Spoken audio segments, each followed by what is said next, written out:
What's going on, everyone? You seen the title, right? What happened to the Fast and Furious franchise? Of course, this might not be the title, but similar topic, right? We're kind of going off the top here, but what we're gonna do here is explain the plot of all the Fast and Furious movies from 1 to 8 so far, with the new one coming out 9. We'll see how that is. Maybe that's a banger. We'll see. And highlight changes along in the Fast and Furious, storyline of where the transition came and where, it should have been, the head should have been cut off the snake, right? It should have been ended right there and then. So let's start it from the jump. Fast and Furious 1, The Fast and the Furious, right? We had Brian O'Connor, an undercover cop, going in to infiltrate the street racing scene of that time.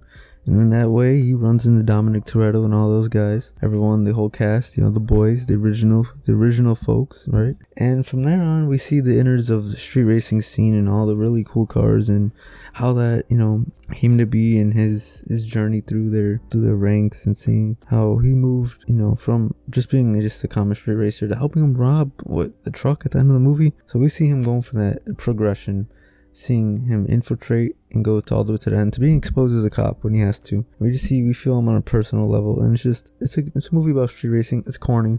I mean, that's just how it is, but that's the first Fast and Furious movie. I mean, there's more to it, but that's the gist of it, right?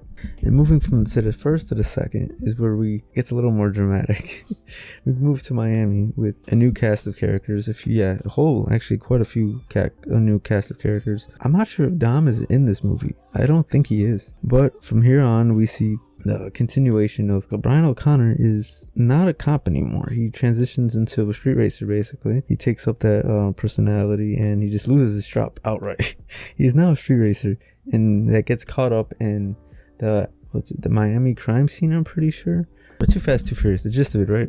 It's still a racing franchise. It's still a racing movie. It's not a crazy dramatic movie. It's, it's out there, but in the heart of it, you're watching it for the cars and the characters and everything that Fast and Furious 1 had, and some more addition to it. That's basically Too Fast, Too Furious was. The third one was Tokyo Drift. That is a completely different movie. Some people consider it the best movie, as it had the most to do about cars and drifting, and the setting being in Tokyo. That really sparked a lot of people's love for cars with that movie. It didn't have didn't have Paul Walker in it. Dom was barely at the end, so it really was a whole separate thing at the time, right? Because later we see the storylines all convoluted, but at the time it's purely a racing movie, basically a drifting car related movie. And it just shows this kid, this Sean, man, this rando, just moving through the Tokyo drifting lifestyle, and the car community of that area. And it's really a great representation of cars and some car people's favorite movie, just because the highlight and the amount of time that the cars are on the screen, and that's the main thing about the movie, is the cars within it, not anything else, not robbing a bank or anything. We'll get to that later, but it's still a car movie at heart, and that's still a street racing movie at heart from the jump. Still a car movie at this point. So we move on to Fast and Furious, the fourth one. Personally, I think this was a banger. This is a classic in my opinion. Here we go. Apparently it's a sequel to the first movie, which I never even knew that, but apparently it is. And this is when Letty is killed, apparently, but not. But she's brought back from the dead. They're experimenting with it, bringing back people from the dead, even at this point. They've gone a little wild now, but from here, this is where they still did it. So, Fast and Furious 4. From this point, they get tied up in the Rio de Janeiro area. They're still street racing. He still has his GTR. At this point, it's still a movie about cars. I know I'm not doing a great job explaining the storyline, but this is just the gist. This is just the gist of what happened in this movie. And the point being, it's still a car movie. It's getting a little out there now, though, because now we're getting to the Mexican drug lord stuff, and it's okay, now it's kind of wild now. Still a good movie, still a car movie, but it's getting a little out there at this point. Yeah. So it's like they're in real danger now. Before it was we're just messing around. We're driving cars, running from the police, right? And having fun. Now it's okay, we have the Mexican cartel on us. We might die. It's a lot different now. So from this point on is the real change, where we go from a car movie where it's just having fun, running from the police, yada yada yada, to I'm on the brink of death, but cars are within it. That's basically Fast and Furious 4. It's still a banger, but it's a real change. This shift in momentum here is what happens. So going on from 4 to 5 is where they really take it off the, it really just runs, you know, out the gate, out the jump, out it's the major transition. 4 was like, they're just a little bit, you know, some action joint, little, you know, bits in there. Now it's like full on, just action movie, straight out the gate, straight on action movie. If you go on Wikipedia, I know, reliable source, right? It says it's an 2011 American heist action film. So it's just, it gave up on the car thing at this point. Like, sure, now it's basically a heist action film with cars in it. Before it was a car movie with other elements in it. Now it's an action movie with car elements in it.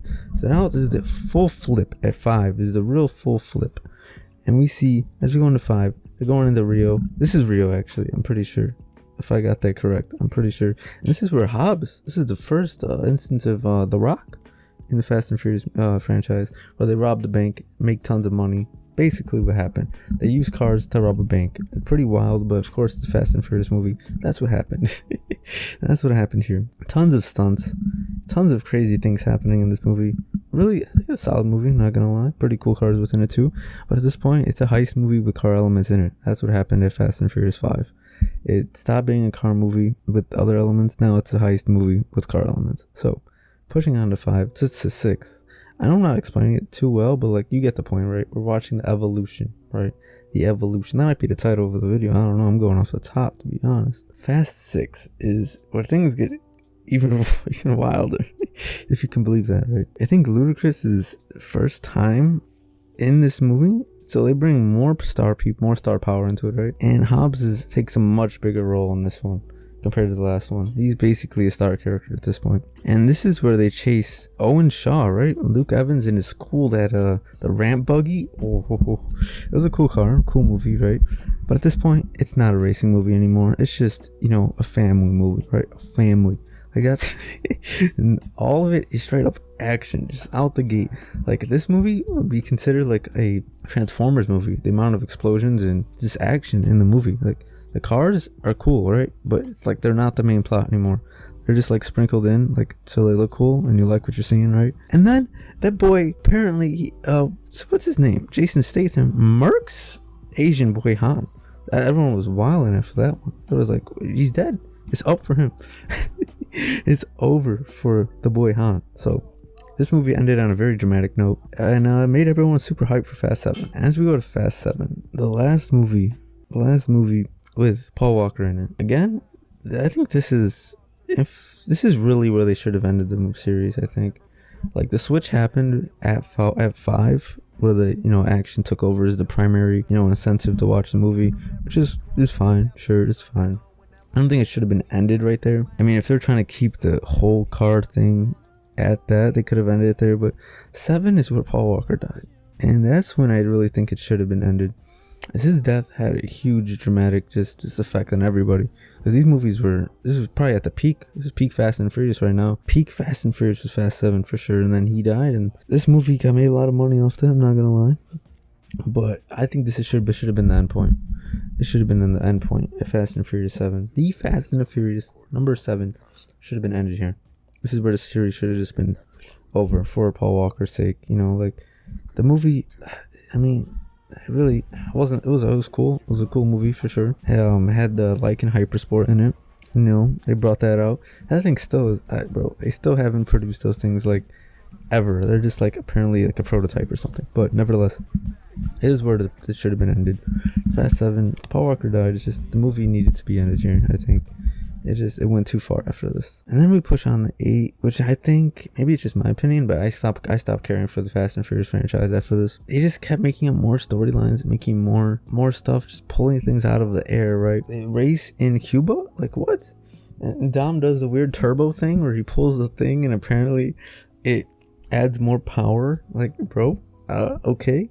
Dom's just, you know, like a genius. He's a physicist somehow. I played in... But Fast and Furious 8, I don't think it was needed to be made, but, you know, hey, they're making a 9, so they don't care what I'm saying.